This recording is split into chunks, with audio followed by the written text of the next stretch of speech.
Hey guys, welcome back to World of Warships. Today we're taking a look at the Lugdunum. This is the second Battle Pass premium ship for Christmas, or the Lugnut, as we've been calling it on stream.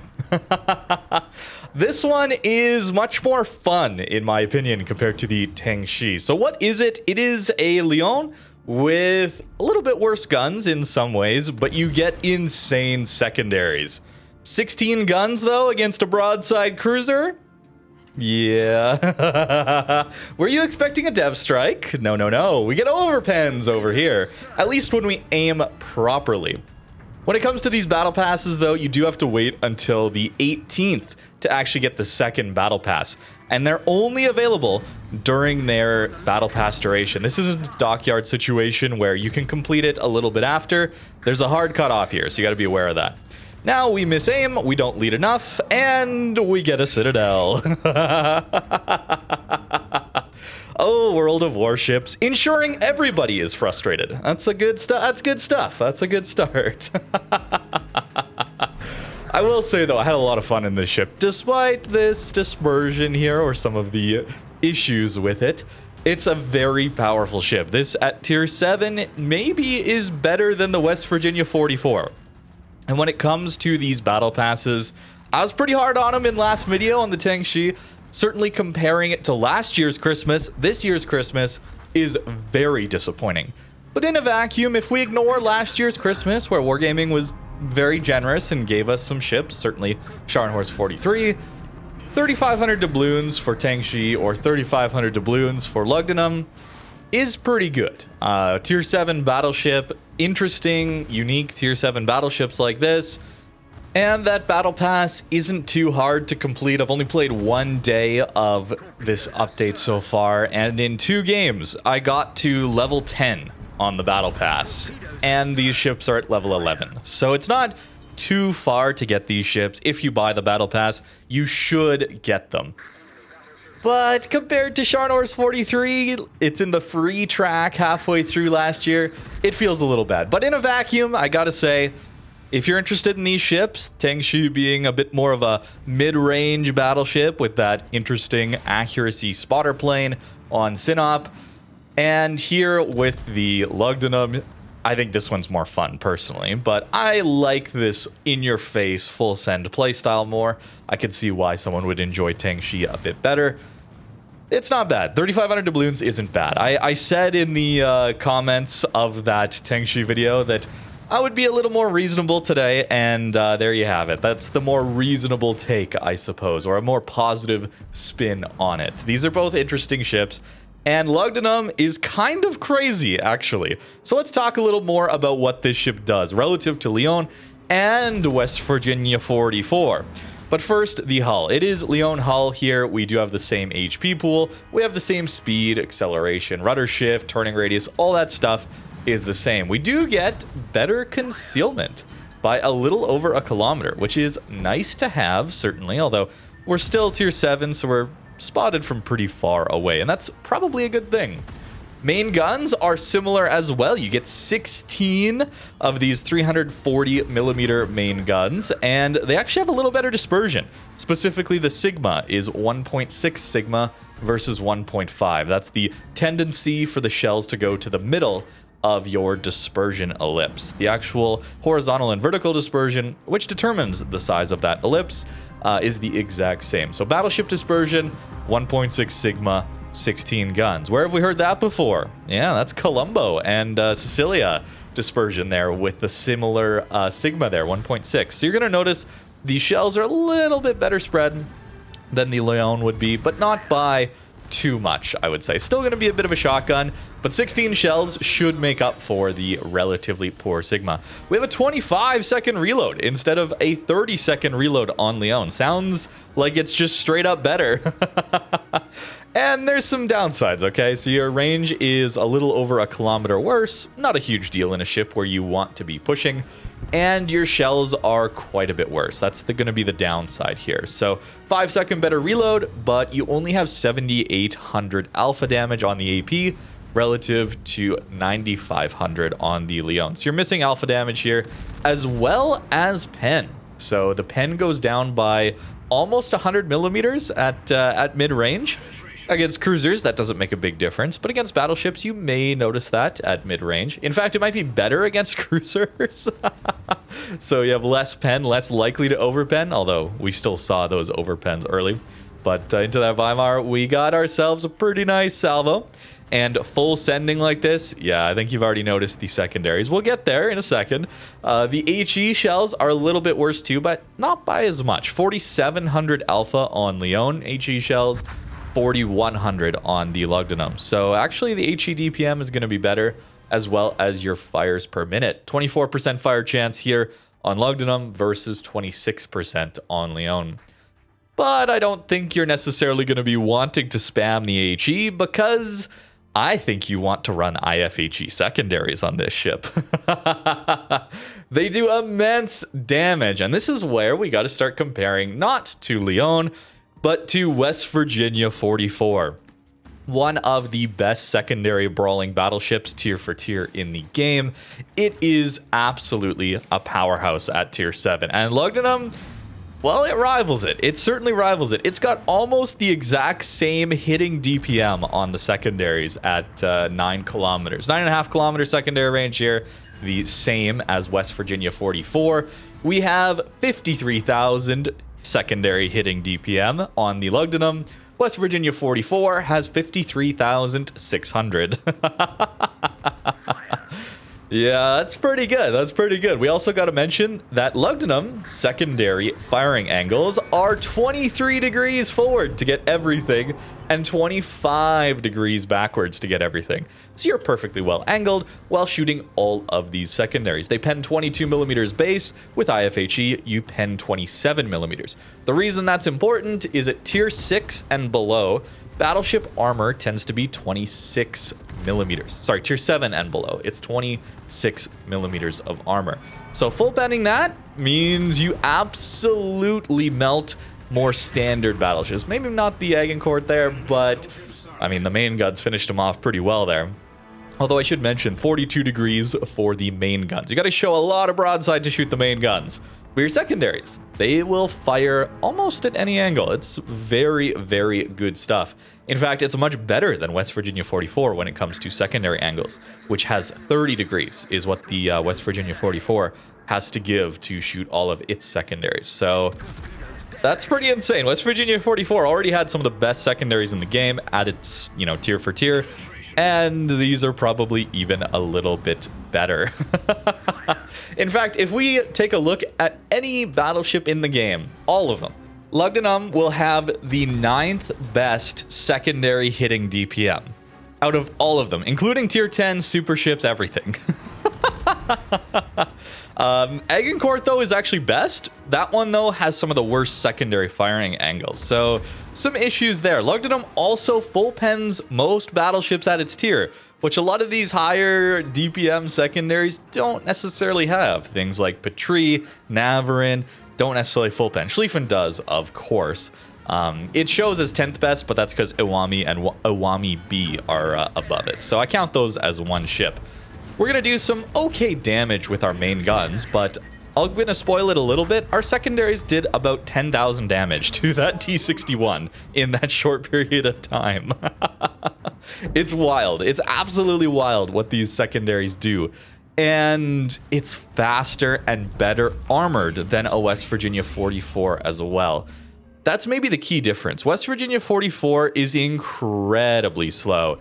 Sure, you're an amazing secondary brawler powerhouse, but people can run away from you very, very easily. Not so with this ship. And sure, your accuracy might not be as good, but you have 16 guns, so you could just do that. We got some dev strikes, don't you worry. That first clip was not the only result out of the Lugdunum here. 107,000 damage in this one, not too bad. My best game, though, coming up, we actually get to brawl against a West Virginia 44. I was so hoping that we would get that option. Yeah, nearly 11,000 secondary damage to that T-61 in such a short time. Crazy. But there's a West Virginia 44 on the enemy team. perfect opportunity to brawl it out against that guy if we can find him. Omaha pushing in, and we're going to hold our guns because, well, we're a little greedy for dev strikes. This guy, though, is just going to push in. Full speed, bow on. So we're not really going to get much. But we need to talk also about the consumables here because I'm going to take a lot of damage in this game and still survive. Not only are we faster, better armored than West Virginia 44, we have better secondary firing angles than West Virginia 44, we have a little bit better accuracy than Lyon at the cost of our shell damage. We also get the 40-second heal cooldown. This thing has a lot. Certainly no hydro has been a weakness. We've eaten some torps in this video so far. But 40-second heal cooldown is spicy. This is going to allow us to take a lot of damage and still survive. We get 15-second damage control action time, not the full American 20-second. That's okay, though. Certainly, I would much rather have this 40-second heal cooldown. And if you didn't know about Lyon armor, I will show you in port after this game. But our upper belt armor is like over 100 millimeters. I think it's like 180 millimeters, something like that. So you're shattering just all the HE. Any secondaries hitting your ship, you're shattering. Battleship shells, you're auto bouncing. They have to hit your deck armor, which is 30 millimeters. So even the battleships at your tier aren't going to be overmatching you. Where against a West Virginia 44, it has 26 millimeters everywhere. So our secondaries have similar DPM, similar pen. And we full pen him everywhere, where he can't really full pen us everywhere. So let's get into it here. West Virginia 44, 7 kilometers away. I could take this cap, but we got a West Virginia 44 that we want to brawl. And our secondaries have higher fire chance too. 9% fire chance versus the 5% fire chance on West Virginia 44. You got to get all the way up to Ohio on those premium American secondary battleships to actually see that 9% fire chance. Georgia, Massachusetts still have the 5%. Still very good secondary ships, but I mean, this thing is kind of crazy, I gotta say. And 3,500 doubloons for it. If you're thinking about only getting one, Teng or Lugdunum, I would get Lugdunum personally. But you guys know the playstyle I like. I really enjoy this pushing, brawling action here. So for me, this one fits my playstyle a little bit better. If you're more interested in mid-range, maybe more consistent dev strikes with that accuracy spotter plane, Teng is an excellent option. Here we go, though. West Virginia 44. He gets a fire right away. He might actually not have IFHE. We don't know his build. We don't know about that at all. But these secondaries are absolutely going to tear him up. There's also a West Virginia 41 if we get in range of that. And he can't get away because we can keep up with him very, very easily. We are going to use our first heal here and stay relatively angled, trying not to get greedy for those rear guns, at least until we know he's shot. I don't want to give full broadside here. Our bow is overmatchable though, so if he knows where to aim, then he could shoot our bow, overmatch, get some full pens in on us. Citadels here, it's unfortunate, but West Virginia 44, Lugdunum, they're waterline to below waterline. It's very hard to Citadel these battleships, unfortunately. I would much rather see every ship in the game that has a Citadel be a Citadel like Teng, where it's well above waterline. If you go broadside, you're going to take much more damage. You guys know that. I've said that a bunch, but I'm going to keep mentioning it because it's what I want out of this game. Less damage against angled ships, more against the broadside mistakes, in my opinion. Another fire there, and, I mean, he's basically dead already. Although, so are we, to be fair. He's had a little bit of help, I think, but we've taken some hits. But this heal, man, we would die without this heal because it's already back up. This fast-acting heal is one of the best elements of a brawling battleship. It really sustains you throughout a fight. In my opinion, I prefer it to the fast-acting damage controls, or the fast cooldown damage controls that we see on Schlieffen, we see on the Russian battleships as well. I prefer the faster cooldown heals over the faster cooldown damage controls. You should probably spec into fire prevention when you don't have those fast cooldown damage controls. But here I'm a little greedy for extra healing and the concealment. Looking back in hindsight, probably should have just given up concealment since we're full sending anyway. Concealment wasn't really helping us out too much, and I probably should have gone damage control and heal. But in this game, we are going to make use of all our heals, so it wasn't a mistake to go heal over damage control. I think it was the concealment in particular. Again, we'll look at the builds in a little bit, but 7 seconds. I mean, we were just healing. 7 seconds, we get another heal. And I'm pushing enemy spawn here. Probably something you shouldn't do, to be honest with you, but I saw a West Virginia 41. I had to get more secondary hits and full pens, guys. Little tunnel visioned, a little greedy. Although my main guns are going to be focused on the cruiser, on the battleships, in the B cap. We're going to stay angled to the West Virginia 41, going to try and bounce his shells as best we can, and these secondary firing angles allow us to easily do that while still full penning him pretty much everywhere. Dallas goes dark, but we think he's going to turn around and go broadside to us, so that's what I aim for there. 16 guns after all. There's a chance that we get a citadel, perhaps a double citadel. We didn't see it, unfortunately, the white bars, but hey, we still managed to collect him there. It is scary to deal with this ship against light cruisers especially. Sure, we did get some overpens against them, but considering the small shells here and the low pen, I think on average, especially at mid-range, I mean, Surrey goes down as well. At mid-range, you're definitely going to do excellent work against cruisers. Not that it's that impressive to do well as a battleship against mid-tier cruisers. They don't exactly have any armor or healing, so makes sense, I guess. Unfortunately, we don't finish off the West Virginia 41 there, so he's going to get another shot in on us. And our turret traverse can't keep up with our turn. He leads a little too far ahead, fortunately, so we do live for now.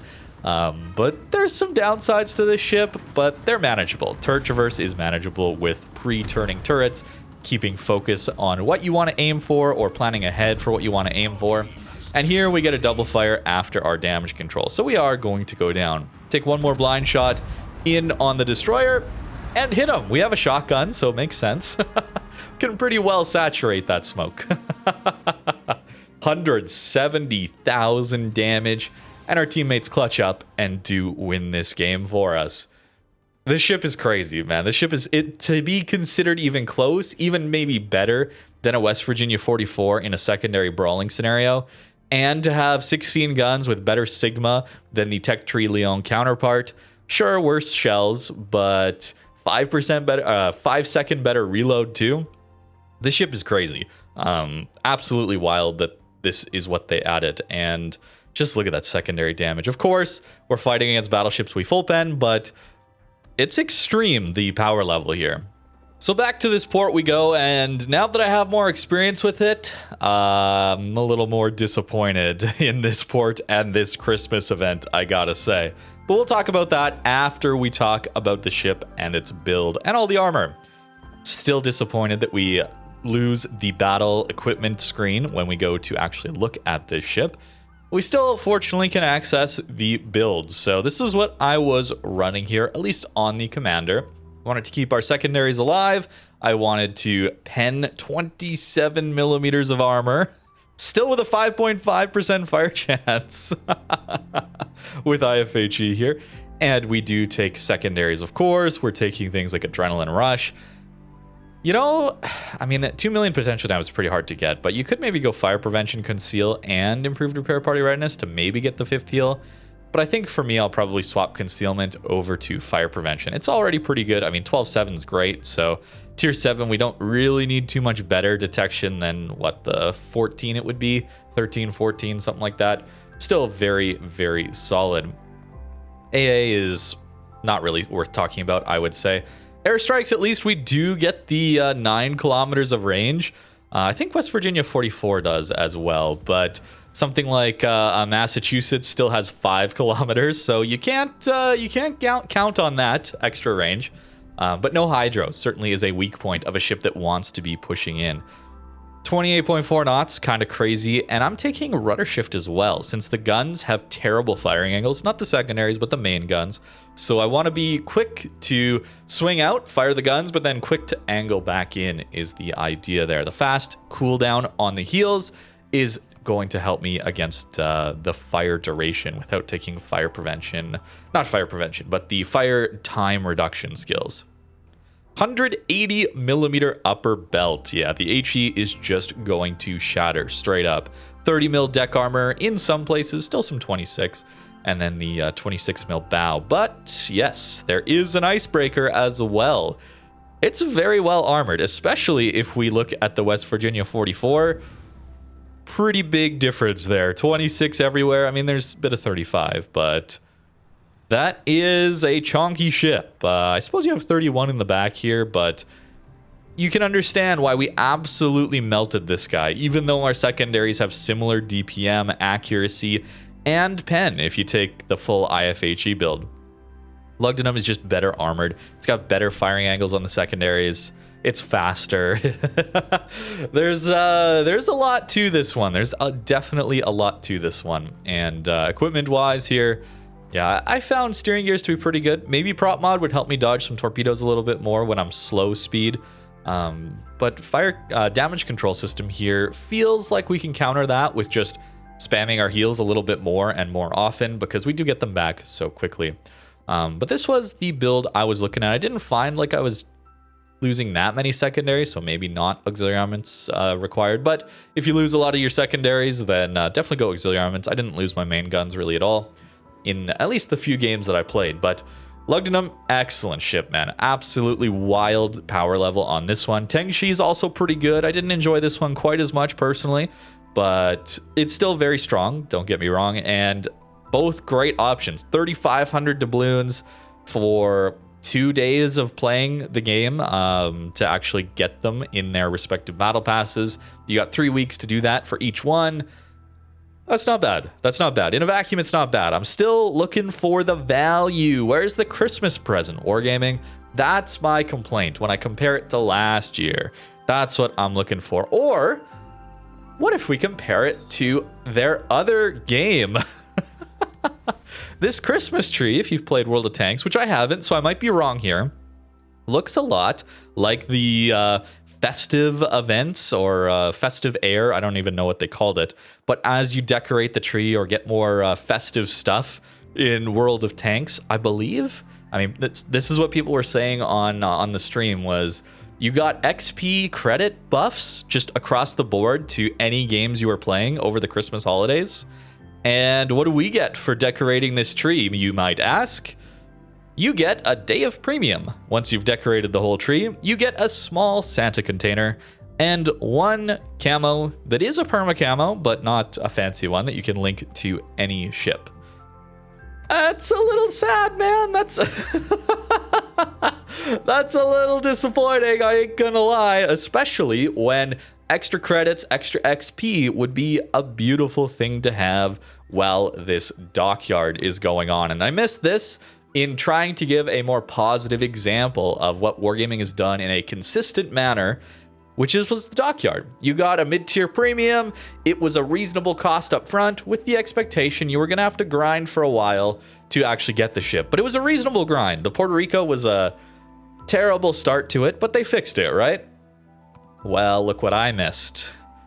Mission 8.3, I guess, like the third one here. It is mandatory if you want to get it for the smallest price of 5,000 doubloons. If you pay up front, I would recommend you wait till the end. You only pay 6,000 doubloons, then it's only 1,000 doubloon savings. To who knows, maybe you don't have time to actually complete everything. And look at this. 99,000 base XP. That is not multiplied by premium time at all. So when we look at our profile here, you might go try and do some math and look at your profile to say, hey, what's my average XP? You can see that over here, average results per battle, XP. I'm averaging nearly 2,400 XP. That's going to go by really quickly. This is boosted by premium time for some reason. And if you have the Warships premium account, it's going to be 65% higher than it otherwise would be. So my actual base XP on average for myself is somewhere between 1500, I think, somewhere in there. So it's going to take me a while. If you average, let's say, 1,000 base XP per battle, on average, wins, losses, of course, are going to change things quite a bit. It's going to be 99 games you got to play. And this mission will unlock with 2 weeks remaining in this event. At least 2 weeks remaining to finish the missions. It is nice that they allow you to extend the dockyard for another few weeks where you can decide if you want to buy out the rest of the dockyard. Unlike the Battle Pass, where it does have a hard stop. You do have to consider that with these 2 Battle Pass ships. But that's going to be 2 weeks to get 99,000 base XP. So 50 games a week. I'll be honest with you. I don't play 50 games a week of World of Warships, and this is my job. I do more of the YouTube than the streaming side, to be fair. So streaming, you would spam games a lot more. I don't stream quite as much. I spend more time making these videos, brainstorming, coming up with ideas for what ship, what premise I want to do for some of these videos. And that takes some time. The editing, the recording, all of that stuff takes some more time. But that's a lot. So consider maybe go check and see if you play 50 games a week, or at least kind of set aside enough time to play 50 games a week if you do want to finish this this dockyard, because that is definitely going to take you a while. Wait, am I dumb? Like, where's my dockyard?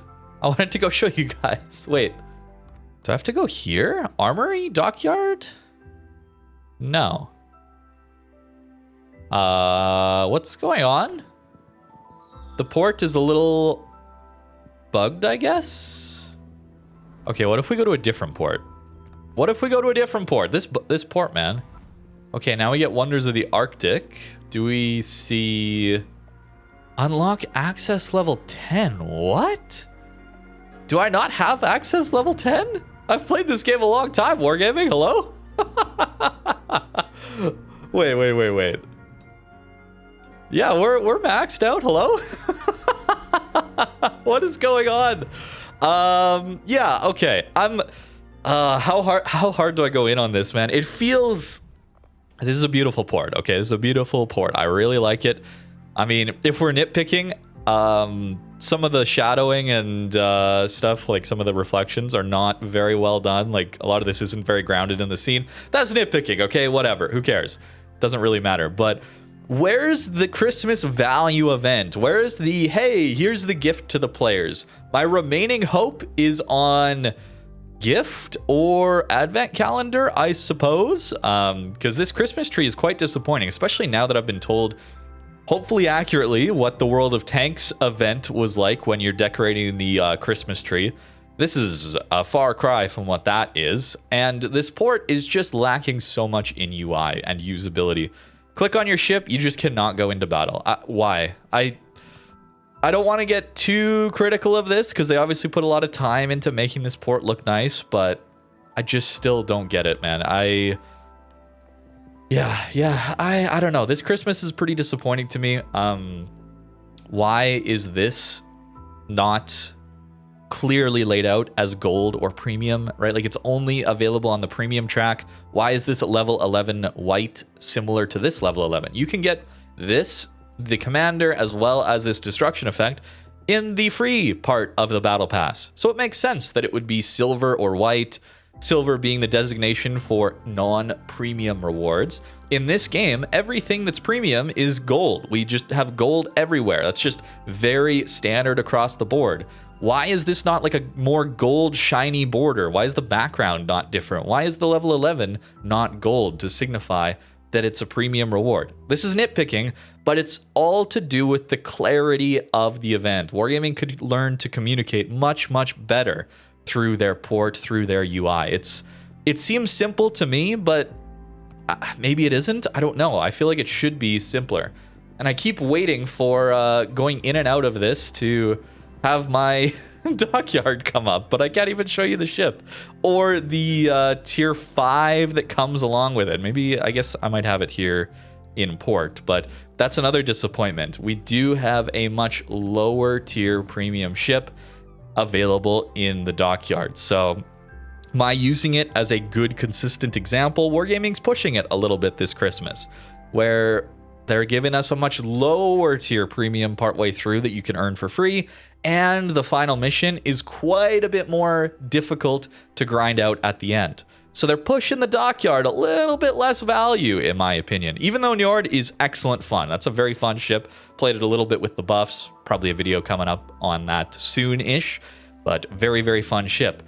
The Christmas tree is just, why didn't you copy the World of Tanks one? This seems pretty sad. We'll see what the Advent calendar and gifts are like, but where's our Christmas gift, Wargaming? I don't see it here. It feels like the Christmas gift is us giving you more money. That's what it feels like. And maybe that's not fair, but to me, that's what it feels like. And I think I should probably end it there. Again, I've been rambling quite a bit, but it's not a very positive feeling final update, in my opinion. If I'm comparing to previous events, if I'm comparing to previous years, that is. If we look in a vacuum, Lugdunum, Lugnut, I like that name, and Teng are pretty solid. They're very interesting, different ships, unique. Lugdunum is crazy, crazy powerful. And 3,500 doubloons, relatively easy to grind through the battle passes for them. It's great, but not great compared to past events. There's some good. Tennessee turned out to be excellent. I gotta mention some of the good stuff. Tennessee, you could get that for free very, very easily. The mission chains. I'm sorry to those of you who bought it on my recommendation. I was worried that Wargaming was gonna pull and turn around and make the final missions difficult, like they've done with this Njord pass, this Njord Dockyard. I was worried, so I thought if you want the ship, it's better to buy it outright than either gamble on crates later if the missions end up difficult, or just you don't have time to get the ship, and that feels bad. I had to guess. I apologize. I wish Wargaming would communicate with us a little bit better and give us the missions up front. They do it with the Dockyard, but it turned out to be a good event. I could have been more positive about it, but I was worried. I had to add the asterisk, man. And detonations are also being removed, and I'm very, very happy about that. The port looks excellent. There's some usability issues. There's good stuff. There's good stuff too. I don't want to just be negative. I prefer to be positive, in fact. I much prefer that, and I try to be. But there's some serious issues here, I gotta say. But that is going to do it for today's video. Thank you very much for watching, and have a great rest of your day.